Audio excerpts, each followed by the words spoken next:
এই যে কবরস্থানের মধ্যে লুকাইছে এর চিহ্ন ছবি টবি আছে, এই কবরস্থানের মধ্যে যা নিচে সিঁড়ির নিচে বা লুকাইছে ওখানে যা উপর থেকে গুলি ঠেকা বন্দুক খুলি ঠেকা গুলি করছে ওখানকার রল মল রক্ত মক্ত দেয়া মেহে গেছে। আমার মেয়ার জামাই ওখানে 3 ঘন্টা পরে আসছিল, ওখান থেকে কোনো লোক নাই, নেওয়ার লোক নাই, কেউ নাই। লাস্টে পুলিশ নিয়ে যাবেন ছিল তারে, পুলিশ নিয়ে যা পুলিশ তো নিয়ে গেলে লাশ গোপন করে হেলাইতো, কিন্তু লাস্টে এও দেখছে, যখন দেখছে যে এই লোকটা তো অমুক বাসায় থাকে, এই খবর টবর দিছে, তখন আমার শাশুড়ি গেছে, হ্যাঁ শাশুড়ি গেছে, শাশুড়ি যায়া দেয় দেন মাইয়ার জামাই। তখন ওখান থেকে লাস্ট পুলিশের হাতে যুদ্ধ হয়ে যা কত কথাবার্তা কয়া পুলিশরা কইছে তাড়াতাড়ি বিটি ইন্দা মহিলা নিয়ে যা, লাশ নিয়ে যা, নাহলে তোরে হুদ্দা নিয়ে যাম। পুলিশটা এই শেখ হাসিনার গুন্ডা বাহিনীরা এই কামটা করছে। তে আমার মেয়ার জামাই গেছে, কিন্তু আমার মেয়ার জামাই জানে আমার পোলা গেছে। আমার মেয়াটার অবস্থা হবো কি, আমার 2 মাইয়া আর একটা পোলা, আমি একজন রিক্সা চালাই, তা আমার এগুলো দেখবো কেটা? আমার মেয়ে কেবল 20 বছর বয়স, সামনে আমার মেয়ের অনেক ভবিষ্যৎ, এগুলো দেখবো কেটা? তে আমার বিচার সরকার ডক্টর ইউনূসের কাছে আমার কথাটা যায় যে আমার ব্যাপারটা দেয় যে আমার মেয়েটা, আমার সূক্ষ্ম বিচার চাই। আমার মেয়ের জামাইরে যারা, আমার পোলারে যারা গুলি করে মারছে, যারা গুলির অর্ডার দিছে, তাগারে কঠিন তো কঠিন শাস্তি চাই। তাগারে আইনের আওতায় এনে যে যেখানে থাকুক ওখান থেকে নিয়ে এসে কঠিন শাস্তি চাই। শাস্তি চাই। এ দেশের যতগুনা মানুষের হত্যা হয়েছে সবাই শহীদ হয়েছে, শহীদের বিনিময়ে দেশ স্বাধীন হয়েছে। তা আমি আমার মেয়ের জামাইরে মারছে, আমার পোলারে মারছে, যারাই অর্ডার দিছে পুলিশ প্রশাসন, তাগারে আমি মৃত্যুদণ্ড চাই।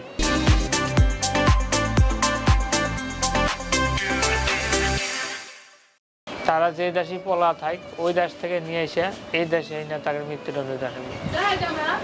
আমার কথা হলো যে আমার মেয়ার জামাইয়ের হাতে আরো হাজার হাজার প্রাণ চলে গেছে। এই নিরীহ, এই একজন গার্মেন্টস শ্রমিক, এই গার্মেন্টসে কর্ম করে খাইতো, আর একটা লোকের সাথে 2টা ফ্যামিলি চলতো। এখন এই 2টা ফ্যামিলির অবস্থা কি? এই 2টা ফ্যামিলি দেখবো কেনা? শুধু একলা মরে নাই, আরো 2টা ফ্যামিলি মরে গেছে। এই শেখ হাসিনা আরো 2টা ফ্যামিলি খুদ্দা মারছে। খালি নজরুল ইসলামের মারে নাই, নজরুলের আরো 2টা ফ্যামিলি মারছে। নজরুলের হাতে যে আরো কত গুণা লোক তার কর্মরপুর চলতো, তাগার শুদ্ধা মারি হালাইছে।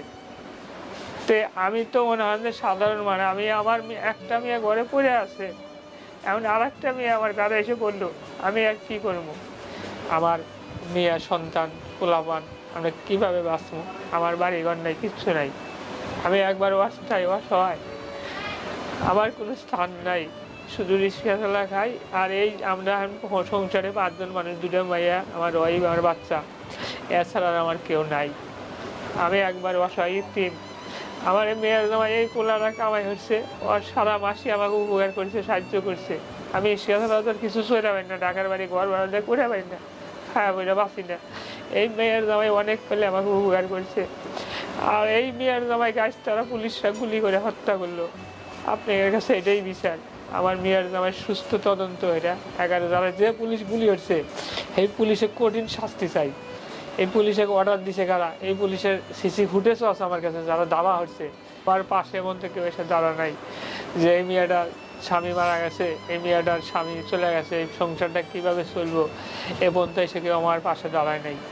তা আপনাদের কাছে অনুরোধ, আমার মেয়ের জামাই যারা হত্যা করছে, আমার সন্তানের যারা হত্যা করছে, তাদের কঠিন শাস্তি চাই, কঠিন বিচার চাই।